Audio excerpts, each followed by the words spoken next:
One moment, your baby is babbling, cooing, filling the room with tiny sounds. And then, without warning, they go completely quiet. It's not a gradual fade. It's a sudden, almost deliberate stillness that stops you mid-step and makes you look twice. And the first thing most parents feel in that moment isn't relief. It's a quiet, creeping unease they can't quite explain. That instinct, that feeling that something just shifted, is actually your brain picking up on a real and meaningful change in your baby's behavior. Babies are communicative creatures from the very first hours of life, and sound is their primary language long before any words ever form. So when that language suddenly disappears, even briefly, it raises a question worth taking seriously. What exactly is your baby trying to tell you? The answer, as it turns out, lives deep inside the developing architecture of the infant brain, and it's far more fascinating than most parents ever realize. Babies are not simply quiet or loud.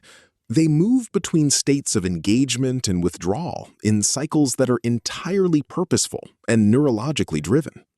Researchers studying infant behavior have identified what's called a state regulation system, and sudden silence is often one of its most visible signals.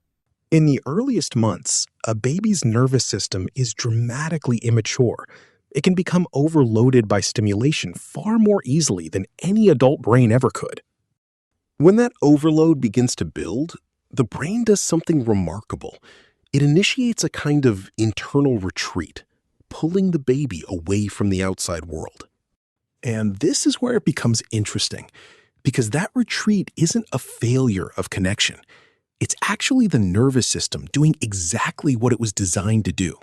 Silence, in these moments, is the infant brain's version of pressing pause, a reset mechanism that protects the system from going into full overwhelm. This is why you'll often notice the silence happens after a stretch of stimulation, a busy feeding, a lively play session, or even a noisy family gathering. The timing isn't random. It's a direct response to accumulated input, and the brain is making a very deliberate, very intelligent calculation. Something subtle is happening here. The baby isn't withdrawing from you, even though in that moment it can feel deeply personal to a watching parent. That distinction matters enormously, because misreading withdrawal as rejection can shape how parents respond, sometimes pulling back themselves at exactly the wrong moment. What infants actually need during these quiet pauses is patient, low-pressure presence. Not stimulation, not withdrawal, just calm, warm nearness. The brain, in its reset phase, is still deeply aware of the caregiver's presence. It's registering safety, even while tuning out everything else. And when the reset is complete, sometimes in seconds, sometimes in minutes, the baby returns, often with renewed eye contact, a sound, or even a small smile. That return is not accidental. It is the completion of a neurological cycle that the infant brain runs dozens of times every single day. But sudden silence doesn't always mean overstimulation. And this is where the story becomes layered in ways that most parenting guides never fully capture. Sometimes a baby goes quiet because something in the environment has captured their attention so completely that all other processing simply stops. Developmental psychologists call this orienting response, a hardwired reflex where the brain halts ongoing behavior to fully allocate attention to something new or unexpected. In these moments, the baby isn't distressed. They are, in the truest sense, thinking, processing, and learning at full capacity. The silence you're witnessing is, in these cases, the sound of a developing mind doing some of its most intense and important work. At first, this seems small, a baby going quiet, staring at a shadow on the wall or a slow-moving ceiling fan. But what's happening inside is anything but small. Every moment of focused silence like this is building new neural pathways, strengthening the architecture of attention and perception that will shape this child's entire cognitive future. There is also a third kind of silence, quieter, more internal, and far more emotionally significant than either overstimulation or orienting. This is the silence of emotional processing, moments when something in the baby's world has created an internal response that language, even their preverbal language, cannot yet carry. Infants as young as 6 weeks old have been shown to respond to emotional tone, the rise and fall of a caregiver's voice, the tension in a room, the feeling of being held differently than usual.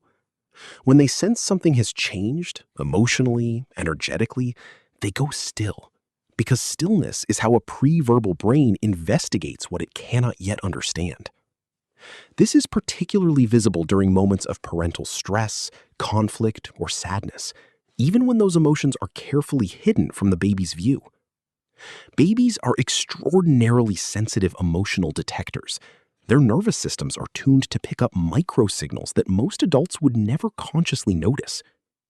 And in moments of emotional uncertainty, silence becomes a form of protection, a way of going inward while the world outside gets recalibrated.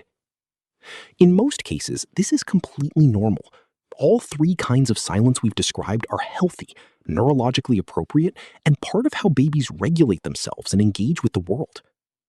But if you ever notice the silence changing, becoming longer, more frequent, paired with a loss of eye contact or a flattening of expression, that's when closer attention is warranted. Not because something is certainly wrong, but because the quality and pattern of silence, more than the silence itself, is what carries meaning. Developmental specialists are trained to notice exactly these distinctions between the silence of a thriving nervous system and the silence of one that may be struggling. What makes this particularly important is that these early silences, across all their types, are often the first window into a baby's developing emotional and cognitive world. Long before a baby can point, gesture, or say a single word, their silences are carrying information, layered, nuanced, and deeply personal information about who they are becoming. This is why experienced parents, pediatricians, and developmental researchers all tend to say the same thing. Learn to read the silence, not just the sound.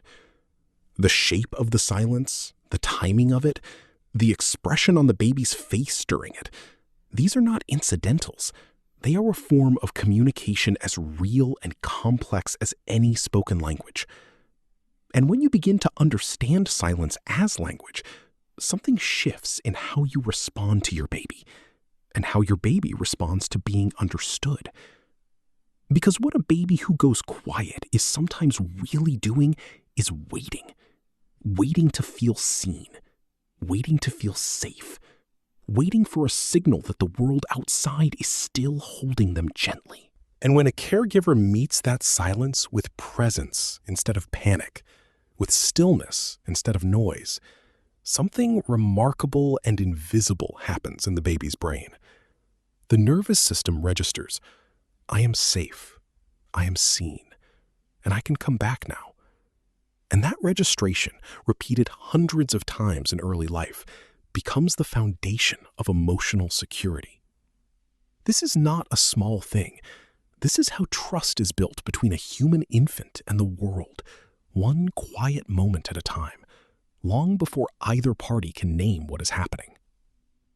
So the next time your baby suddenly goes quiet, really quiet, in that way that stops you, try just for a moment to resist the urge to fill the silence. Sit with it. Stay close. Let your presence do what your words cannot. Because in that silence, your baby may be doing something extraordinary. And here is the question worth sitting with long after this video ends. If silence, even in the smallest human being, carries this much meaning, what might it be saying in your own life that you haven't yet stopped to hear?